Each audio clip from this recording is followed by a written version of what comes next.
बातचीत करने के लिए इस वक्त मेहमानों का एक बड़ा पैनल हमारे साथ जुड़ रहा है। मोहसिन रजा, पूर्व मंत्री यूपी से हमारे साथ जुड़ रहे हैं। डॉक्टर पूजा मिश्रा हमारे साथ जुड़ रहे हैं, नेता समाजवादी पार्टी। अजय वर्मा जुड़ रहे हैं, नेता कांग्रेस पार्टी। अवधेश कुमार हमारे साथ जुड़ रहे हैं, वरिष्ठ पत्रकार। डॉक्टर सुनील कौशिक हमारे साथ जुड़ रहे हैं, वरिष्ठ पत्रकार। मौलाना साजिद रशीदी हमारे साथ जुड़ रहे हैं, ऑल इंडिया इमाम एसोसिएशन के अध्यक्ष। आप सभी मेहमानों का बहुत बहुत स्वागत है। सबसे पहला सवाल मैं पूजा जी से लेना चाहूंगा। पूजा जी, आखिर अखिलेश जी ऐसा क्यों कह रहे हैं कि सड़क पर नमाज पढ़ने में दिक्कत क्या है? आपको नमस्कार, साथी प्रवक्ताओं को भी मेरा नमस्कार। सड़क पे नमाज पढ़ने में दिक्कत क्या है? हालांकि सरकार को जो सड़क पे ही कहा, बरेली में जो है 12 लोग अपने एक हॉल में नमाज पढ़ रहे थे तो भी सरकार को दिक्कत हो गई थी। सरकार को तो इस बात से भी दिक्कत हो गई थी कि जो मुस्लिम है अपने छत पर नमाज ना पढ़े। तो अगर जो है किसी एक समुदाय विशेष से दिक्कत होने की बात होगी तो वो सरकार को दिक्कत होती चली आ रही है। सड़क पे क्या नहीं हो रहा है? सड़क पे अभी गैस गैस के लिए लाइन लगी हुई है। सड़क पर किसानों के ऊपर में लाठीचार्ज किया गया क्योंकि उन्होंने डीएपी और यूरिया के लिए लाइन लगा रखी हुई थी। अभी 69,000 भर्ती के लोग कीड़ों की तरीके से, शिक्षक जो है जिनको शिक्षक हो जाना चाहिए था, वो कीड़े की तरह रेंग रहे हैं सड़क पर।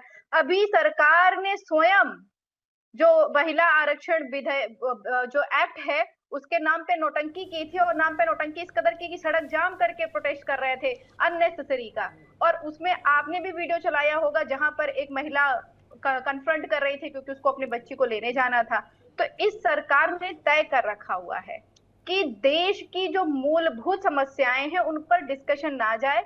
इससे अच्छा है कि पहले ही हम चल करके किसी एक धर्म विशेष को टारगेट कर ले। और माननीय मुख्यमंत्री योगी आदित्यनाथ जी उत्तर प्रदेश में जब से आए हैं तब से इन्होंने यही तय कर रखा हुआ। अभी उन्होंने कहा ना कि सड़क पर कोई लाइन लगेगी, अब नमाज पढ़ा जाएगा तो उनको देख लिया जाएगा। ये हम तब मानते हैं ना जब ये कहते हैं कि नहीं, सड़क पर अगर सोमवार के दिन में भीड़ ज्यादा हो गई और लाइन सड़क पर चली आएगी तो देख लिया जाएगा, उसको शिफ्ट में कर दिया जाएगा। अगर ये कहते हैं कि नवरात्रों में कंजका पूजन सड़क पर होगा तो भी देख लिया जाएगा। अगर ये कहते हैं कि किसी भी प्रकार के प्रोटेस्ट जो है सड़क पे विपक्ष नहीं कर सकता, विपक्ष के लिए धरना स्थल है, अगर विपक्ष सड़क पर प्रोटेस्ट करता है तो उसके नेताओं को, उसके कार्यकर्ताओं को उठा करके जेल भेज दिया जाता है।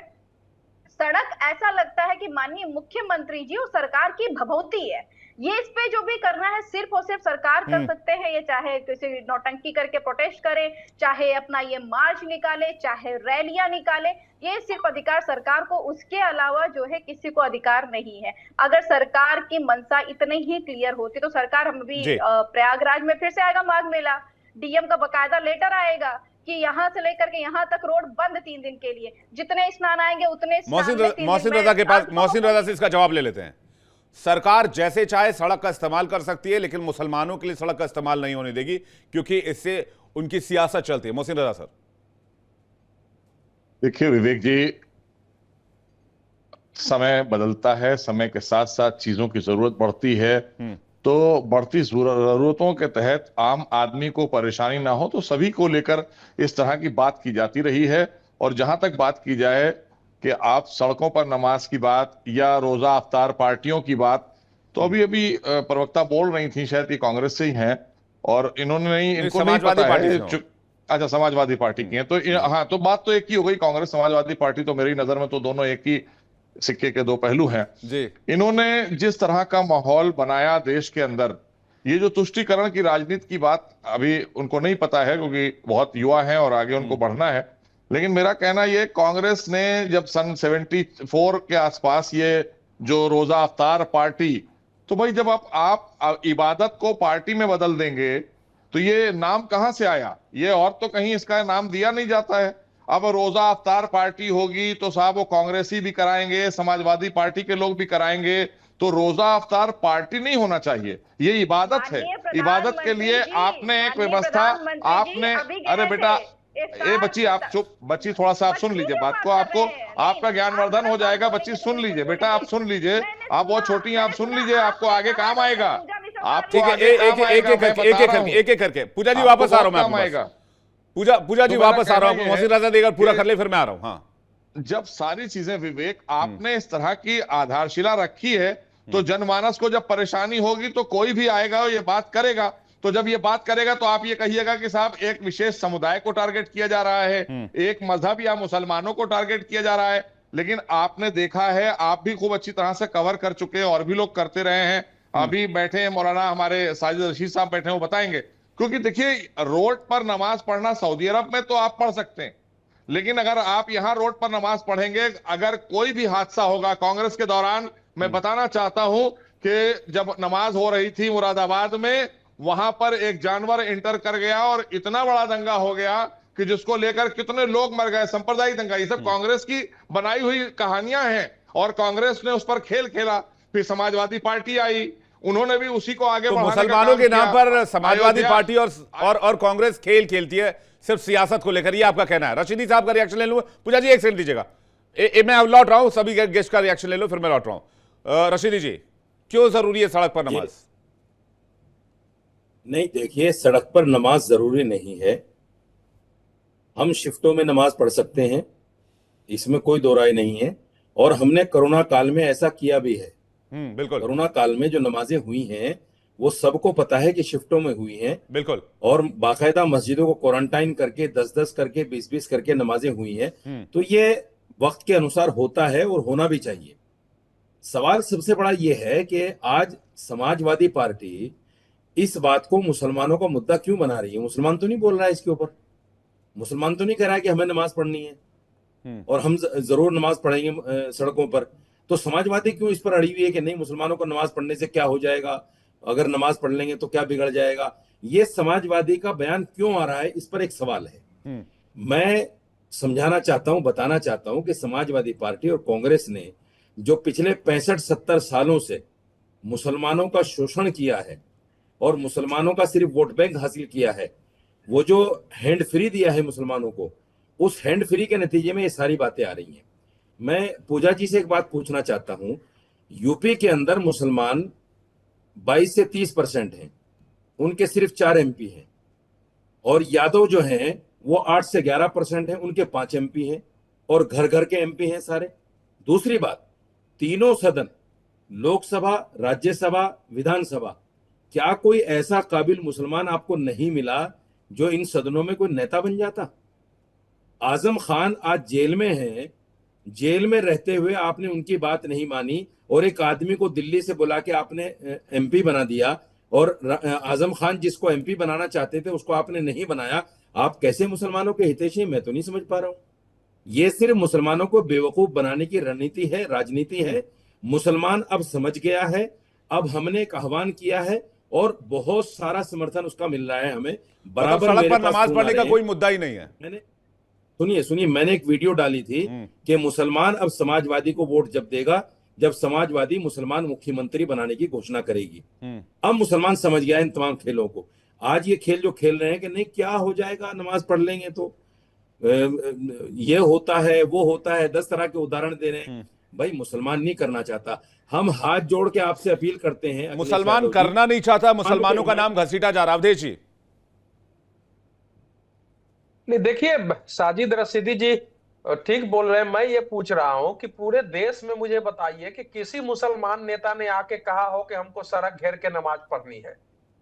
मैंने तो नहीं सुना है किसी से कहते हुए कि हमको सड़क पर ही नमाज पढ़ने दो और हम ट्रैफिक जाम करेंगे, हम 3-4 घंटा लोगों को नहीं चले देंगे। ये पॉलिटिकल पार्टियों की समस्या अपनी है।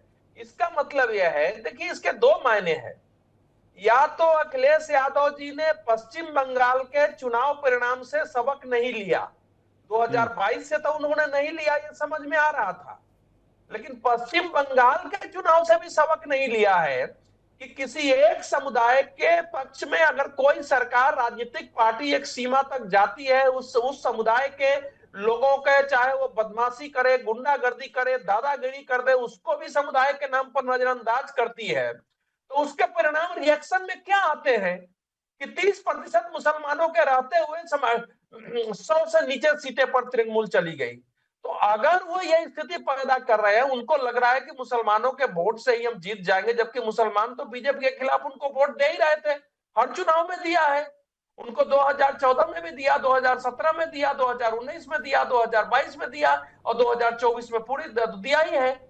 तो लेकिन यह बहुत खतरनाक बयान है कि एक पूर्व मुख्यमंत्री कानून और व्यवस्था को प्राथमिकता देने की बजाय एक मुसलमान अपने धार्मिक अधिकारों का कैसे पालन करे कानून के अंदर, उसका ध्यान रखने की बजाय किसी को नमाज पढ़ना है तो सरकार की ओर से उसको बाधा नहीं हो, अगर वो कानूनी रूप से करता है, इस पर ध्यान देने के बजाय वो उकसा और भड़का रहे हैं।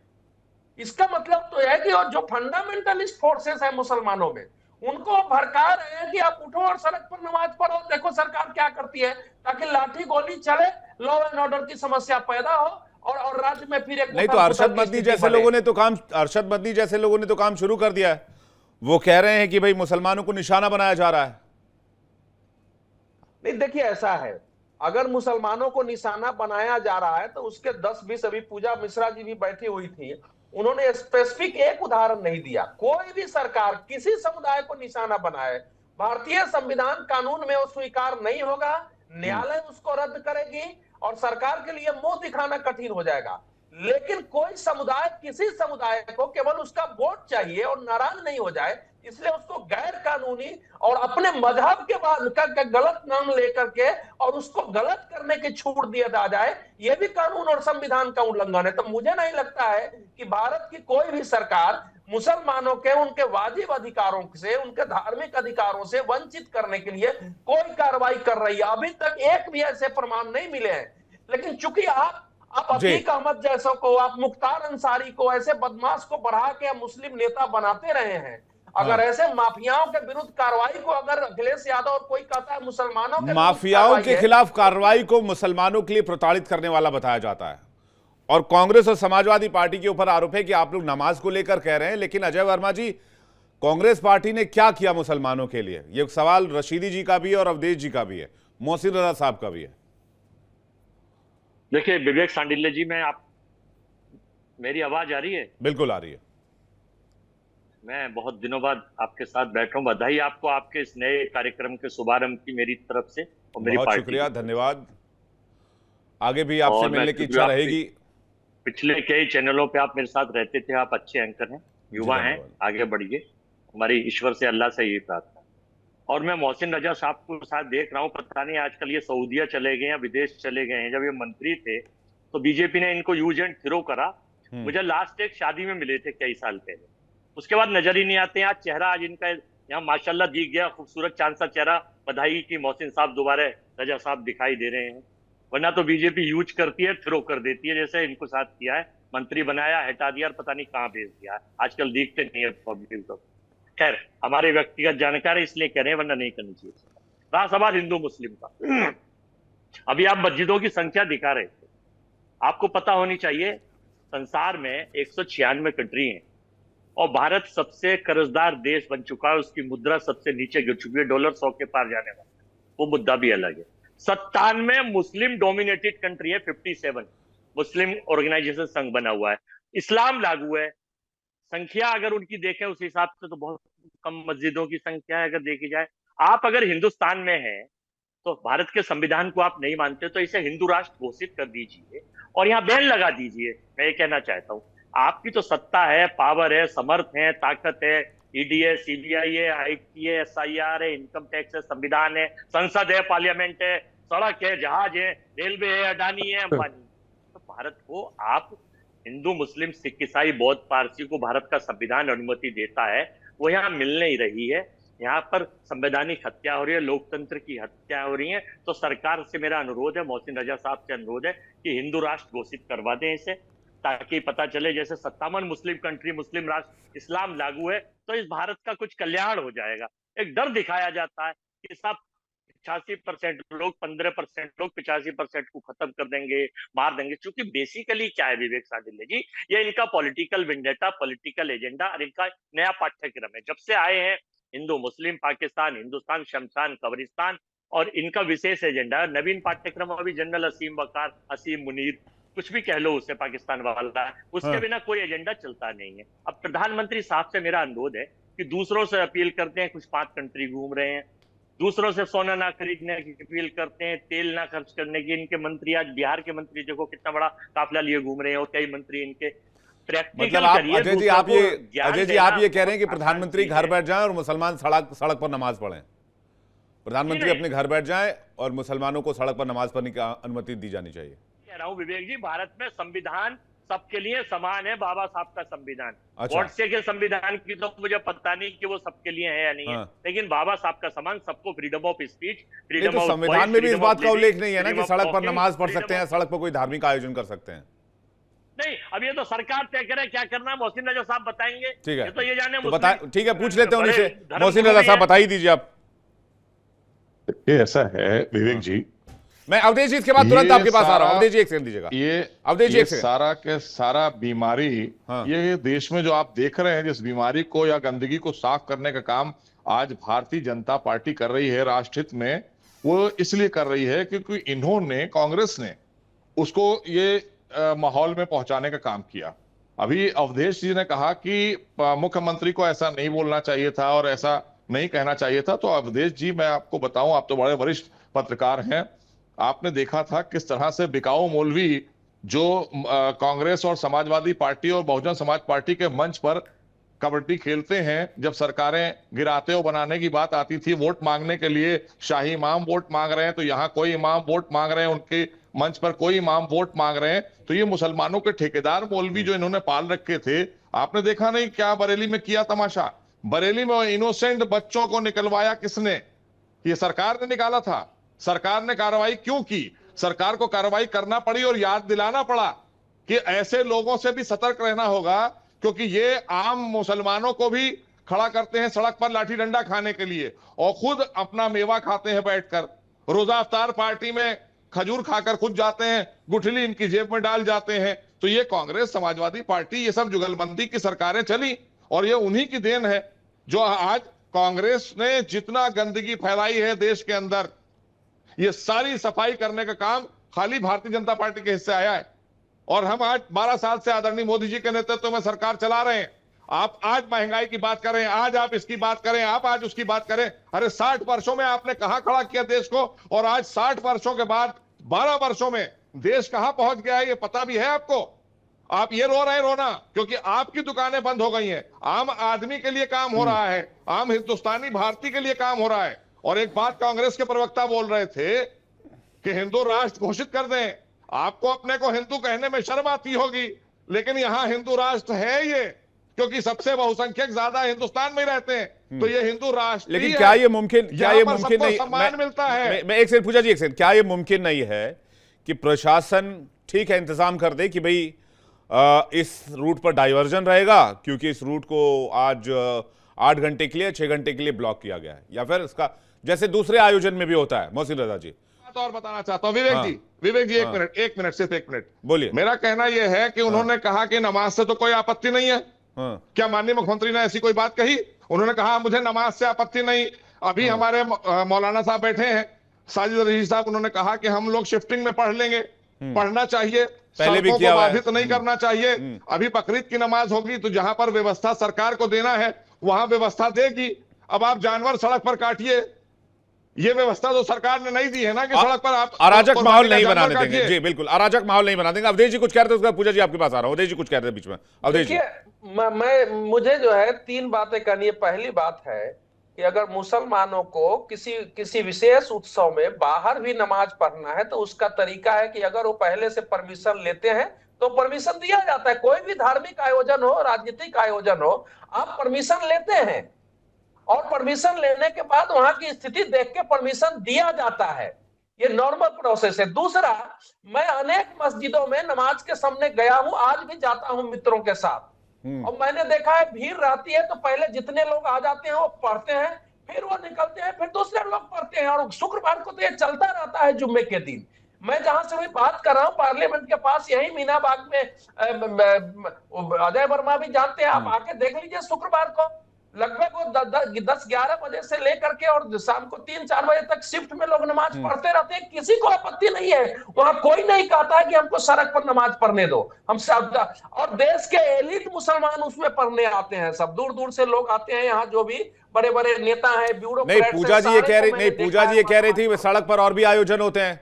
नवरात्रों के दरमियान कन्या पूजन सड़क पर होता है, गरबा का आयोजन होता है, बहुत सारी चीजें सड़क पर होती है। क्या क्या चीजें रोकेंगे फिर? बिना परमिशन के कोई आयोजन नहीं हो सकता है, होता है तो पुलिस की गलती होती है। बिना परमिशन के सड़क पर कोई सड़क पर तो ऐसे आयोजन हो ही नहीं सकता है। लेकिन अगर आप जुलूस भी निकाल रहे हैं ना तो उसके भी रूट तय होते हैं। जैसे इनका ताजिया का निकलता है तो रूट तय होते हैं ना, पुलिस की पहले से परमिशन होती है। देखिए इंडिया डेली 24/7 अब आपके स्मार्ट टीवी पर। इंडिया डेली मौजूद है सभी डिजिटल प्लेटफॉर्म पर लाइव और लगातार। इंडिया डेली 24/7 हर दिन राष्ट्र को समर्पित।